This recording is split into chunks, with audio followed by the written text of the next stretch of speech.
certain parts of the country are ignored or considered not so important because maybe less votes are over there, or it's less important in the whole scheme of thing of governance. So where does a political party come in when these things, when these issues arise? The political party comes in basically at the very fundamental level of what is the ideology and the thinking of that political party. If as a political party, I create space for everybody, for people from Manipur, for people from Northeast, for people from South India, for people from North India, from all different states with all their various cultures, traditions.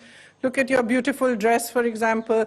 You have your own culture, you have your own tradition, you have your own rules and own way of living life. The whole idea of India as a nation, as my brother recently also said in Parliament, we are a nation which is a union of states, right? So we are a strong, united nation only when all our states are united with us and all our states are equally respected and all our states have the opportunities and the ability to also direct and live in the way that they choose to live, right? That is what is the fundamental basis of our democracy. Now, when it comes to people of the Northeast, the BJP and the central government today, they have a very different ideology.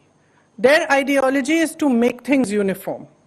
So whether it is in the Northeast or say I campaigned in Goa some days back, it's a very similar problem that they're facing. They're saying we're Goans.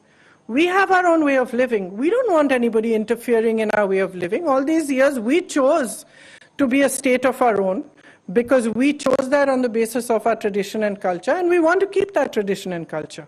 So when there is a politics at the center and in your state which doesn't respect your individual culture, doesn't respect your traditions, doesn't respect that you have your ways of living, your ways of being, which may be different, and that those need to to flourish as much as anybody else's, that's when discrimination also rises. Because then there's a certain sense in the politics of the country and in society that, you know what, it's okay to be discriminatory. It's okay to think this way of a certain people or that way of a certain religion. So that's where the Congress Party comes in. The Congress Party built this nation. The Congress Party got independence. And on what basis did we do that? That every single voice in our nation, every single voice in every state, no matter what tribe, what culture, what religion, what caste, every single voice, A, was meant to be heard and B, was equally heard.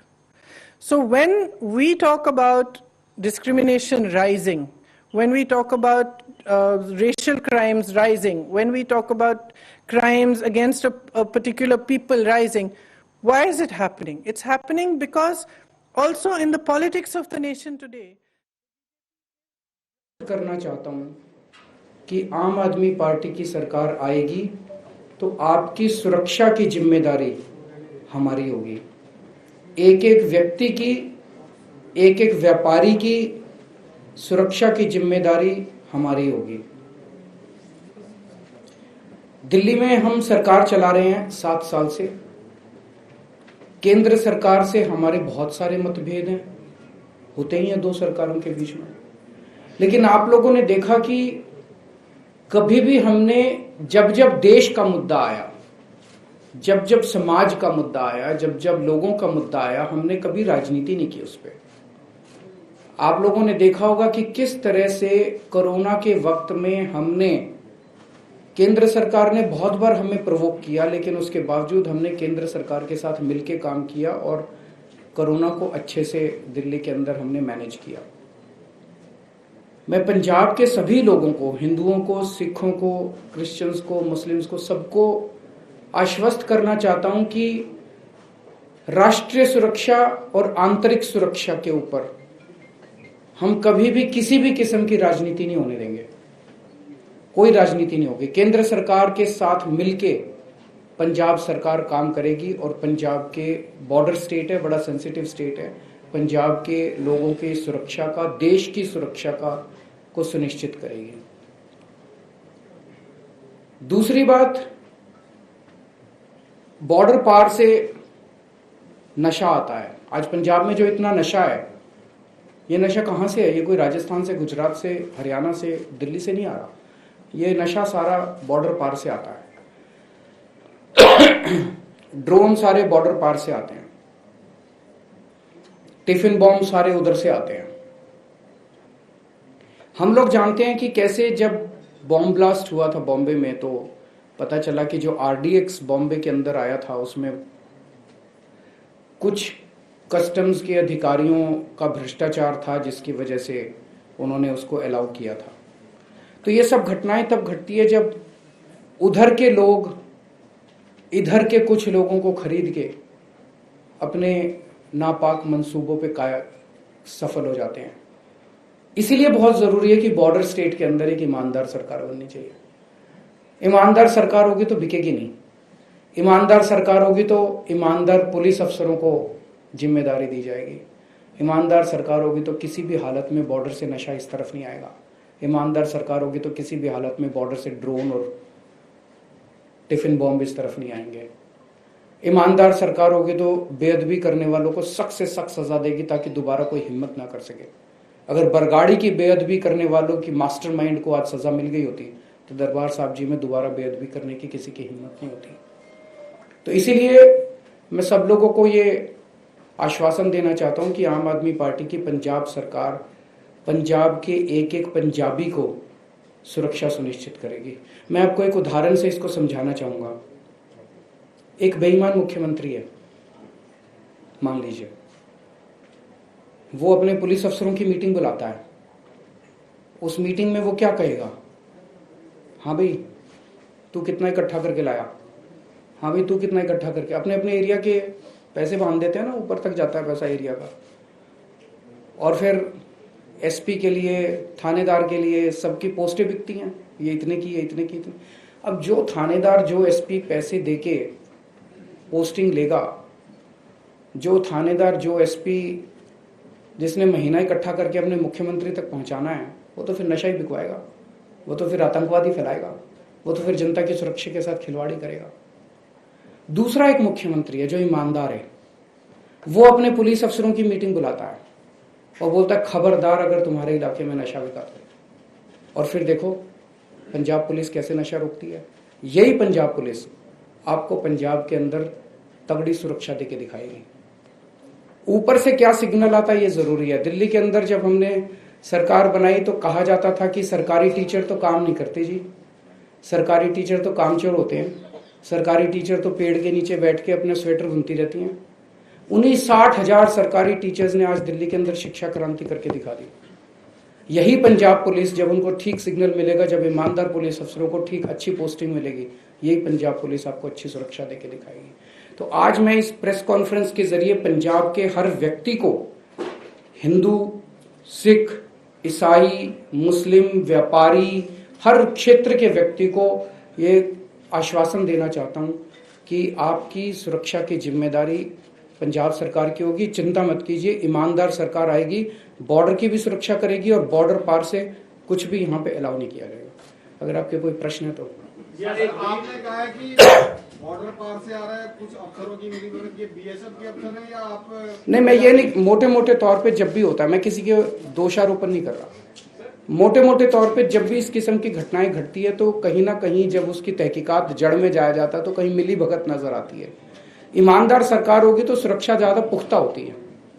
Sir, बेअदबी मामले में अभी तक इंसाफ नहीं मिल पाया, सरकारें दावा करती रही हैं। पिछली बार भी कांग्रेस की सरकार ने दावा किया था कि हम सजा दिलवाएंगे, पर जब सरकार बन जाती है तो इंसाफ नहीं मिलता लोगों को। क्योंकि जो उनके मास्टरमाइंड है ना, वो बहुत बड़े लोग हैं। इस पार्टी वाले, इस पार्टी वाले, इस पार्टी वाले, ये तीनों एक ही हैं। इनके आपस में शादी ब्याह होते हैं, परिवार के रिश्ते हैं इनके। कोई भी पार्टी की सरकार आ जाए वो दूसरों पे आंच नहीं आने देती, आपस में एक दूसरे की सुरक्षा। पंजाब जाए भाड़ में इनकी वजह से, ये इन लोगों का बस चले तो पंजाब को बेच के खा जाएं। तो ये जब भी इसकी सरकार आएगी तो अगर इन्होंने बेअदबी करी तो इनकी सुरक्षा करेंगे, इनकी सरकार आएगी उसने चोरी करी तो उसकी सुरक्षा। आम आदमी पार्टी की किसी से सेटिंग नहीं है, इसीलिए सारे इकट्ठे हो गए हैं ये सारे इकट्ठे होकर ये चाहते हैं कि आम आदमी पार्टी की सरकार नहीं बननी चाहिए, इनका जो अच्छा खासा खेल है वो बिगड़ जाएगा। सर अमित शाह जी आए थे, उन्होंने कहा था कि अगर केजरीवाल जी आएंगे तो रिवाइवल हो जाएगा पंजाब में। उन्होंने पिछली बार का एग्जांपल भी लिया था कि पिछली बार जब इलेक्शन थे उससे पहले केजरीवाल जी को खालिस्तानी के घर में रुके। क्या कहना चाहते हैं सर? गृह मंत्री ऐसी बात सीधे सीधे आपसे कहे। ये बड़े दुख की बात है। प्रधानमंत्री जी लोकसभा में झूठ बोलते हैं, प्रधानमंत्री जी यहाँ आके झूठ बोलते हैं, गृह मंत्री जी उलट सुलट आरोप लगाते हैं। ये शो, इसीलिए मैंने कहा बीजेपी और कांग्रेस आंतरिक सुरक्षा के साथ खिलवाड़ कर रहे हैं और उसके ऊपर राजनीति कर रहे हैं। देश की सुरक्षा और आंतरिक सुरक्षा के ऊपर राजनीति नहीं होनी चाहिए। केजरीवाल जी कह रहे हैं कि अगर केजरीवाल की सरकार बनती है तो एसवाईएल का पानी वो दिल्ली में ले जाएंगे, पानी ले जाएंगे दिल्ली में। वो ये कह के वोट बैंक अपना एसवाईएल पे स्टैंड भी स्पष्ट कर दीजिए सर। सुबह से लेके शाम तक वो लोग केवल और केवल बेतुके हमारे ऊपर आरोप लगाते हैं। जैसा मैंने कहा कि सारी पार्टियां इकट्ठी हो गई है, वो नहीं चाहती कि किसी भी हालत में आम आदमी पार्टी की सरकार बने, वो नहीं चाहती कि किसी भी हालत में भगवंत मान मुख्यमंत्री बने, क्योंकि ये इनका जो 70 साल का जो लूट है वो लूट सारी बंद हो जाएगी। इस लूट को एसवाईएल किसने करा था? हमने तो करा नहीं। एक मिनट सुनो तो सही। मेरे कुछ स्टैंड ले लेने से अगर ये सॉल्व होता हो तो मैं भी 5 मिनट में आपको स्टैंड करके दे दूंगा और सॉल्व करवा लो। सुनो,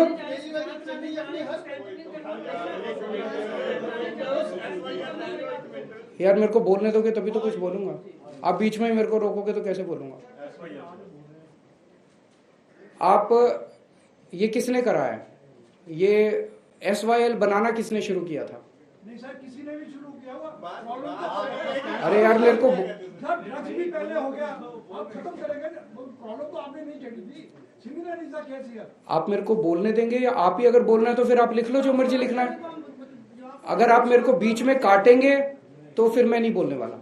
आप बोल लो आपने जो बोलना है। अगर आप मेरे को बोलने देंगे तो मैं बोलूंगा और मैं अपने हिसाब से बोलूंगा, चाहे मेरे को 1 घंटा बोलना पड़े। आप बीच में मेरे को डिस्टर्ब नहीं कर सकते। आपको हो सकता है मेरा जवाब पसंद नहीं आए, लेकिन मैं आपके लिए नहीं बोल रहा, मैं जनता के लिए बोल रहा हूँ। और आपकी जिम्मेदारी है जो मैं बोलूं उसको जनता तक पहुंचाएं। जनता को पसंद आए ना आए वो उनकी मर्जी है। एसवाईएल शुरू किसने किया था? इन्हीं लोगों ने किया था। बताते हैं कि जब शुरू हुआ था तो फलाने फलाने लोगों को गुड़गांव में फलानी जगह बदले में जमीनें भी मिली थी। तो इन दोनों पार्टी के लोगों ने मिलके इसकी शुरुआत करी थी। और उसके बाद जब ये मामला पॉलिटिकली सेंसिटिव बनता गया, कई सारे ऐसे मौके आए। यहां पे कैप्टन साहब की सरकार थी, ऊपर कांग्रेस की सरकार थी, यहां पे अकाली भाजपा की सरकार थी, हरियाणा में बीजेपी की सरकार थी, सेंटर में बीजेपी की सरकार थी। इन्होंने सॉल्व क्यों नहीं किया? ये आके हरियाणा में कुछ और बोलते हैं, पंजाब के अंदर कुछ और बोलते हैं, केंद्र के अंदर कुछ और बोलते हैं, सुप्रीम कोर्ट के अंदर कुछ और बोलते हैं। ये सॉल्व करना नहीं चाहते। ये एक ऐसा मुद्दा नहीं है जिसके ऊपर कि केजरीवाल ने ये स्टैंड बोल दिया तो ये समस्या का समाधान हो गया, फलाने ने ये स्टैंड बोल दिया तो ये समस्या का समाधान हो गया। मेरा अपना मानना है कि पंजाब के जो भी अधिकार हैं, पंजाब का जो भी हक है, वो किसी भी हालत में वो हक मरना नहीं चाहिए। उसको हम सुनिश्चित करेंगे कि पंजाब का जो भी हक है वो हक मरेगा नहीं। ये इस समस्या का समाधान या तो कोर्ट में और या मिल बैठ के, सब लोगों को मिल बैठ के इसका समाधान लेना पड़ेगा। इसके ऊपर भी राजनीति नहीं होनी चाहिए। राजनीति करने से केवल हर चुनाव के पहले एसवाईएल पे क्या स्टैंड है जी, एसवाईएल पे क्या स्टैंड है जी, ये स्टैंड ले लेने से आप हरियाणा में जाके पूछ लो खट्टर का क्या स्टैंड है और यहाँ पे पूछ लो बीजेपी का क्या स्टैंड है। आप कांग्रेस से पूछो कि हरियाणा में क्या स्टैंड है और कांग्रेस से पूछो कि पंजाब में क्या स्टैंड है। ये स्टैंड से समस्या का समाधान हुआ है आज तक? हमें समस्या का समाधान करना है कि स्टैंड लेने हैं। केवल और केवल राजनीति हो रही है इस मुद्दे के ऊपर। राजनीति से ना तो हरियाणा का फायदा हो रहा और ना पंजाब का फायदा हो रहा। वो मैंने सुना कल सुखबीर बादल कहते हैं कि केजरीवाल ने सुप्रीम कोर्ट में याचिका की है कि पंजाब का पानी सारा दिल्ली ले जाऊंगा मैं। अरे तुम्हारी तरह मैं पंजाब का खजाना लूट के अपने घर और सुखविला नहीं बनाता। केजरीवाल ईमानदार आदमी है, ऐसा कोई हो सकता है कि कोई पीआईएल हो सकती है कि पंजाब का पानी दिल्ली को दे दो जी? कुछ भी बोल देते हैं, दिमाग खराब हो गया इन लोगों का।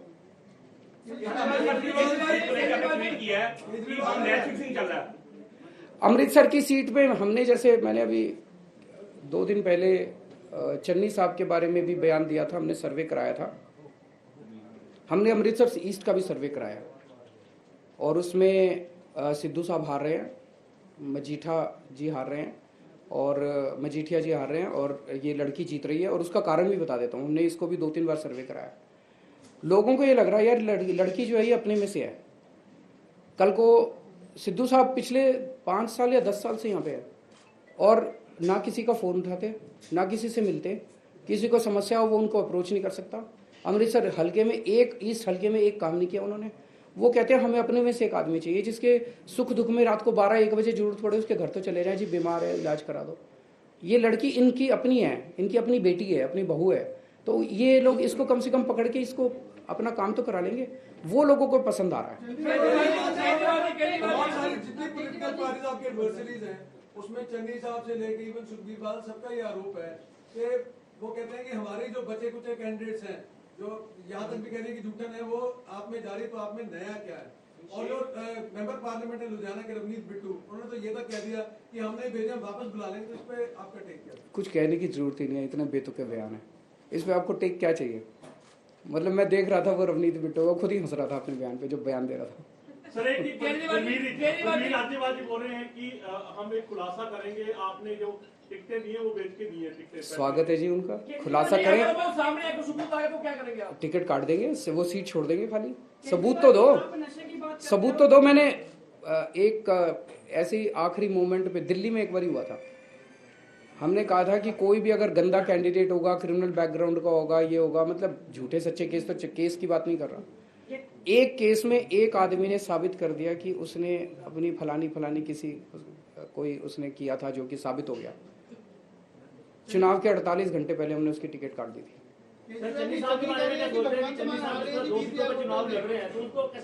दोनों हारेंगे जी, मैंने तो लिख के भी दे दिया। अब कल 2 चैनल वो अब बदले में जब वो क्या कहते, जब आप लोगों ने उनसे पूछा जाके वो क्या जवाब देते, वो यही जवाब दे रहे हैं। मैंने कल भी आपको कहा था, देखो जी सुबह से शाम तक आप चन्नी साहब के बयान है केजरीवाल केजरीवाल केजरीवाल केजरीवाल केजरीवाल केजरीवाल ऐसे करते रहते हैं। वो रात को सो नहीं पा रहे आजकल, आंख बंद करते हैं तो भूत की तरह मैं आता हूँ, फिर वो डर के उठ जाते हैं। वो बहुत दिन से नहीं सोए हैं। मैं भगवान से उनकी स्वास्थ्य की प्रार्थना करता हूँ कि उनको शांति दे थोड़ा उनके मन को। आप नशे की बात करते हो सर, आपकी वीडियो वायरल हो रही है, आप दिल्ली के बारे में बात कर रहे थे, गली गली में नशा बिक रहा है। गुलाबी ठेके की बात करेंगी वो। ठेके खुले हैं, नुक्कड़ पे 430 के करीब ठेके का अलॉटमेंट हुआ है अभी। पंजाब में कितनी दुकानें हैं? सुनो एक मिनट, सुनो मैं आपको डेटा तो ले लो यार। अभी दिल्ली सरकार ने कुछ महीने पहले एक नई एक्साइज पॉलिसी निकाली है। ये उस एक्साइज पॉलिसी का विरोध कर रहे हैं बीजेपी वाले खासकर। मैं सारी डिटेल आप लोगों को बता देता हूँ, इसको अच्छे से छाप देना और इसको अच्छे से चला देना, क्योंकि प्रधानमंत्री अमित शाह इनके पास कुछ नहीं बचा हमारे खिलाफ कहने को। मतलब साफ हो गई है बीजेपी दिल्ली से। दिल्ली में पहले 850 दुकानें थी शराब की। उसकी समस्या ये थी कि कुछ एरिया में ये कॉन्सेंट्रेटेड थी और कुछ एरिया ड्राई थे, वहाँ दुकानें नहीं थी, जिसकी वजह से जहाँ दुकानें नहीं थी वहाँ पे इलीगल दारू बिकती थी। इसको हम बंद करना चाहते थे। टोटल 850 दुकानें थी। आज नई एक्साइज पॉलिसी में 846 दुकानें सैंक्शन हुई, 4 कमी हुई हैं, ज़्यादा नहीं बढ़ाई हमने। लेकिन हमने क्या किया है कि ये जो 850 दुकानें इधर कॉन्सेंट्रेटेड थी उसको इक्वली डिस्ट्रीब्यूट कर दिया, ताकि कोई ड्राई एरिया ना बचे, ताकि इलीगल दारू मिलनी बंद हो जाए। अब नहीं ऐसा कुछ नहीं है, बकवास कर रहे हैं। तो सुनो, एक बार सुन ले यार, सुनने की अरे यार सुन तो लो। मैं आपका पॉइंट नहीं है, उसका पॉइंट तो दूसरा, वो पूरा नहीं हुआ। दूसरों के पॉइंट भी पूरे हो जाने दो यार।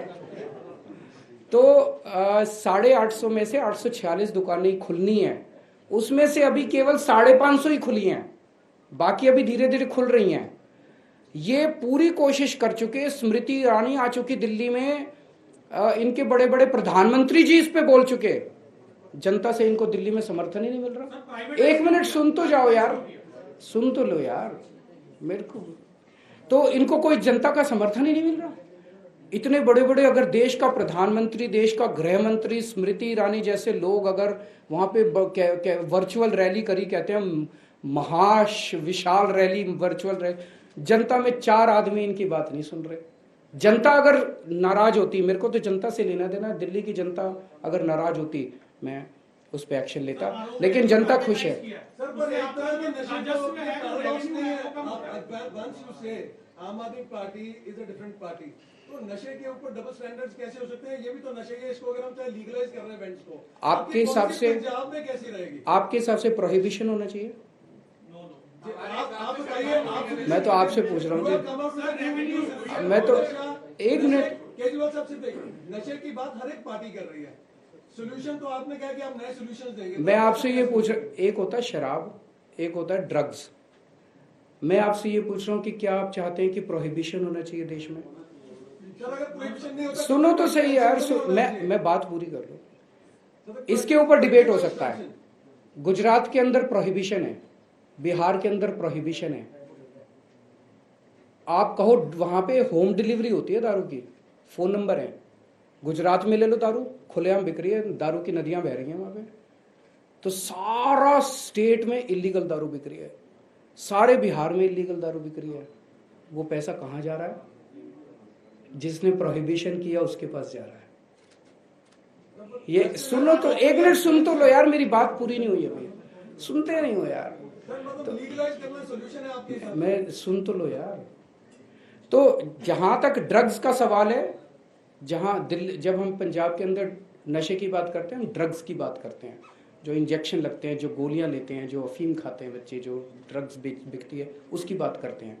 जहां तक लिकर का सवाल है, पूरे देश के अंदर, पूरी दुनिया के अंदर दिल्ली जो है वो देश की राजधानी है, इंटरनेशनल टूरिस्ट्स भी आते हैं वहां पे। दिल्ली के अंदर प्रोहिबिशन नहीं किया जा रहा है, लेकिन दिल्ली के अंदर कोई ऐसी भी बात नहीं है कि जितनी पहले दारू बिकती थी उससे कोई बहुत ज्यादा दारू बिकने लगी है। उतनी दारू है जितनी पहले बिकती थी, लेकिन जो इलीगल दारू बिकती थी उसको बंद कर दिया हम लोगों ने। इलीगल दारू का सबसे बड़ा खामियाजा यह है कि कल को इलिसिट दारू भी बिक सकती है, नकली दारू भी बिक सकती है। उसमें कितने लोगों का नुकसान होगा?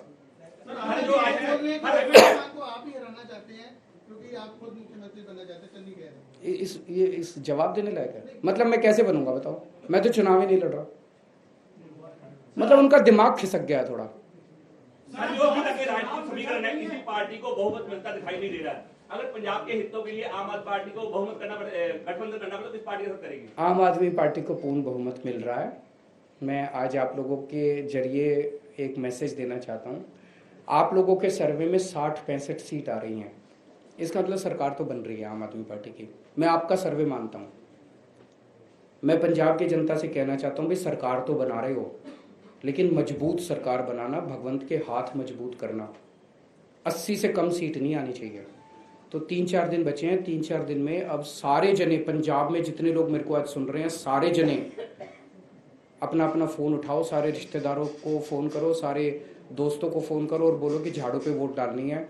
अपने पिंड में घर घर जाओ और बोलो कि झाड़ू पे वोट डालनी है। और आखिरी दिन, चुनाव वाले दिन, किसी ने घर नहीं बैठना, एक एक वोट पड़नी चाहिए। एक एक वोट जरूरी है। अगर पंजाब का हर आदमी वोट डाल देगा, आम आदमी पार्टी की 80 सीट